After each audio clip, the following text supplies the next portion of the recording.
Daily Show. Okay. Good morning, everybody. Today's February 24th. Welcome to Lev Remembers Daily Show.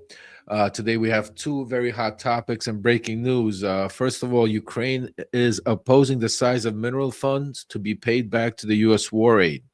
Also, the UK and France are coordinating to influence Trump on Ukraine, with Macron currently in the White House discussing this with Trump. So these are two very major issues we're going to discuss with our co-host Alex, who runs the Voice of Ukraine. Alex, how are you? How are you doing today? What's going on? Tell us what's happening in Ukraine. How are you? I'm fine, thank you, Lev. It's good to be on your show. Well, the hottest topic in Ukraine this morning is the delegation from Europe arrived in Kiev, and they are talking about the peace plans and negotiations and so on, so on. And So the delegation, Alex, I hear that Canada is there also, correct? Yes, Canada's there, and they brought a lot of presents. They brought a lot of aid, a lot of money, a lot of promises. And they are even talking about having Ukraine in ES but with the next 5 years. So this was the topic of discussions today.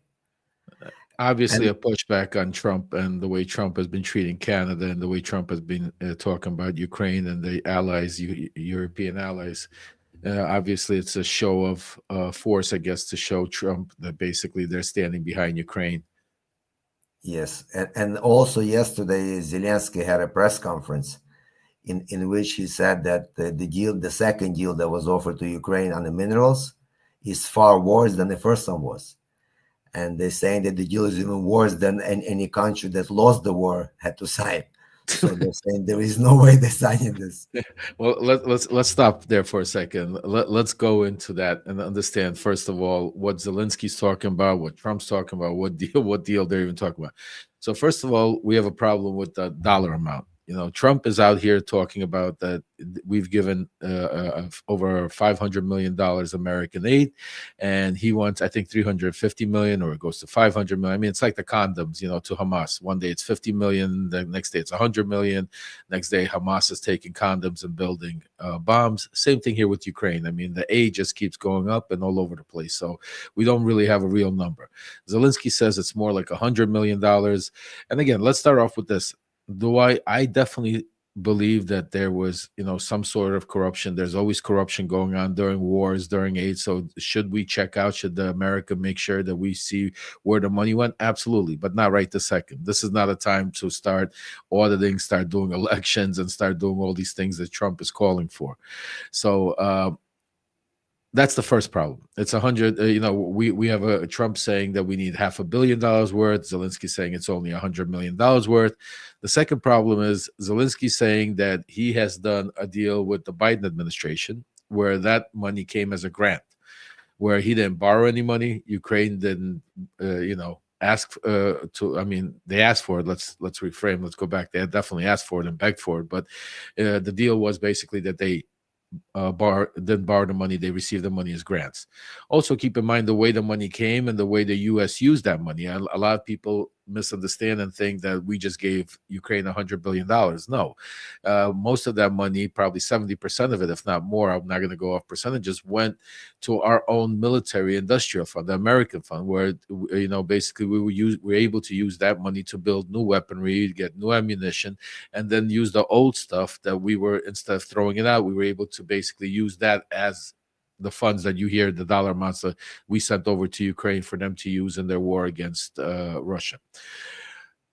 Did I miss anything, Alex? Is that, does that break it down more or less what the issues are? So when Zelensky says that, Trump is offering him a deal, yes. And we'll get into the pros and cons, because, in many ways, people are going to, look at me and say, hey, Lev, how can you support any of this? How can you support Trump, speaking to Putin? How can you support, America owning certain mineral rights?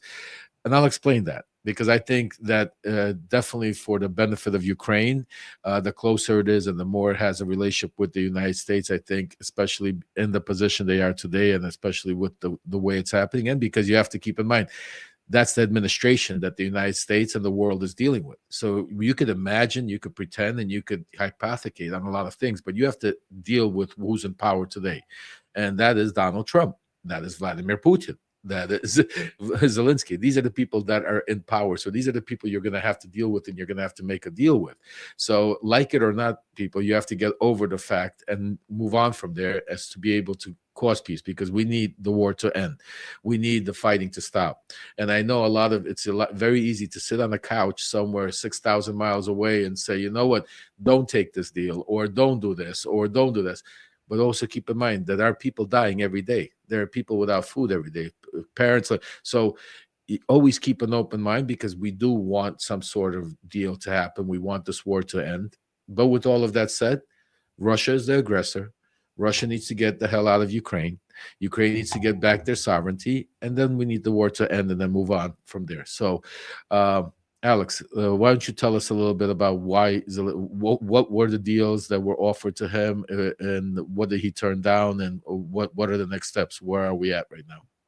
Well, based on the local medias and the points of the deal that were released, that in the deal they want to control the ports, they want to control all the minerals, they want to control. When they say they, you're saying the United States. United States, yes, Okay. yes.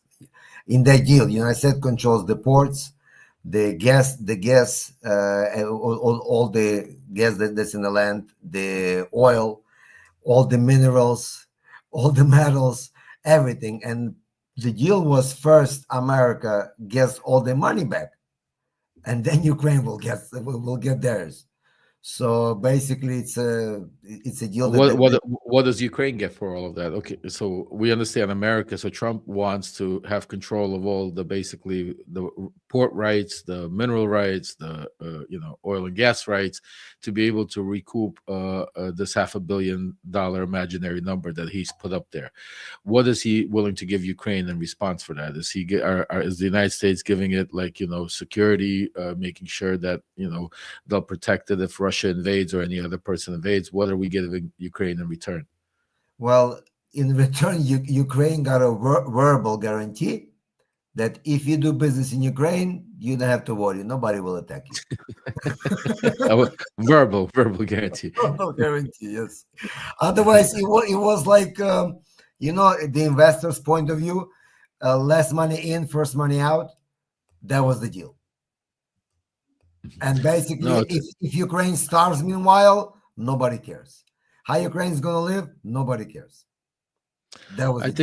I think there, Trump has, certain people around him. They're a smart businessman, but I don't think they know Ukraine, and they don't know that part of the world well enough to be able to negotiate. And I think they're taking a wrong approach. They think that they could.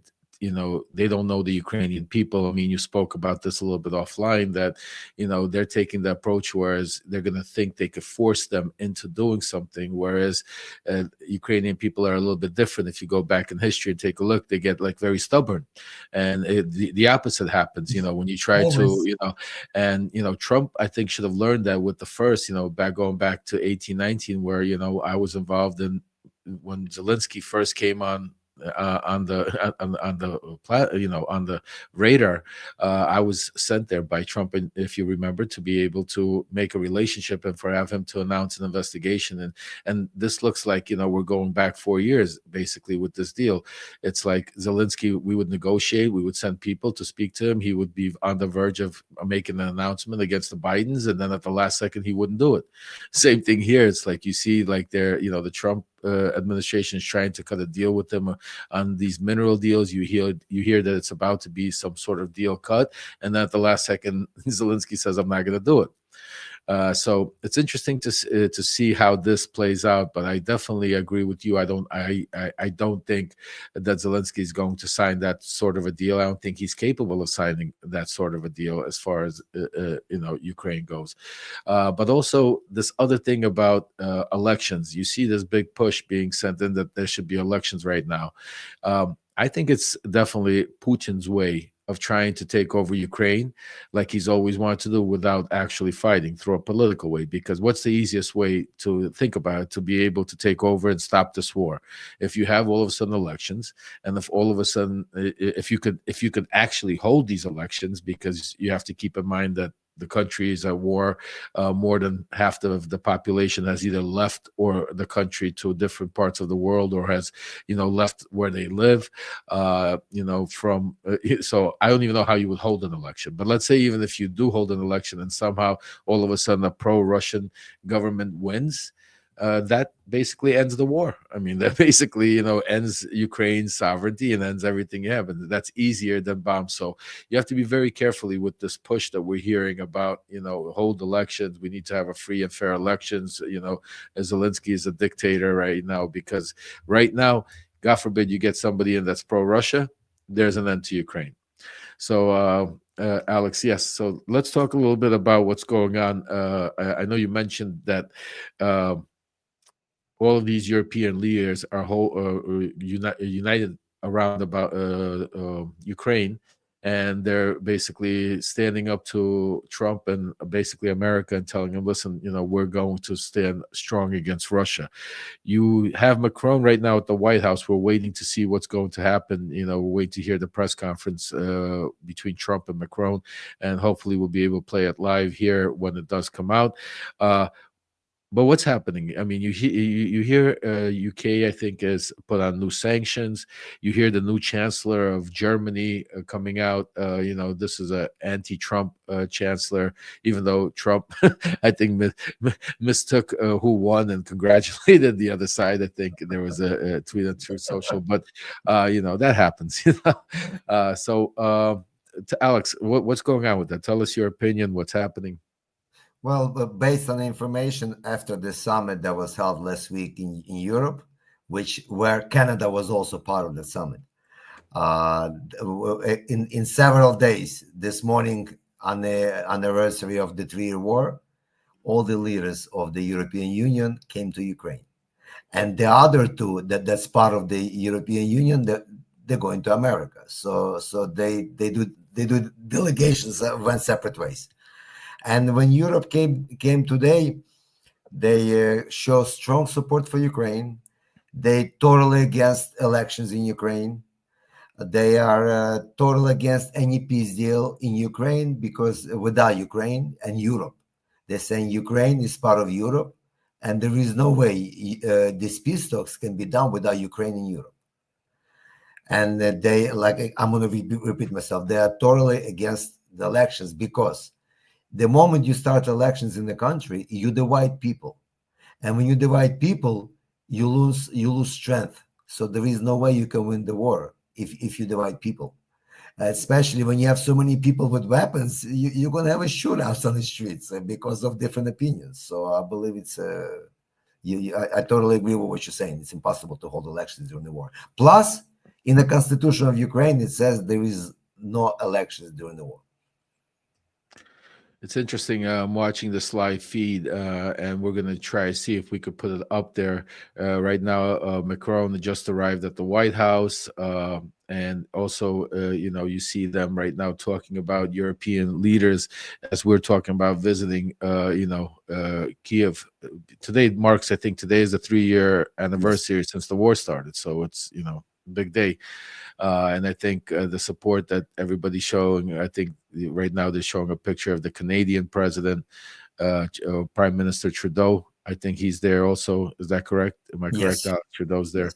So, it looks like almost everybody, but I don't think we heard anything from the White House as far as, from anybody from the White House about the anniversary, 3-year anniversary, or saying Zero. anything.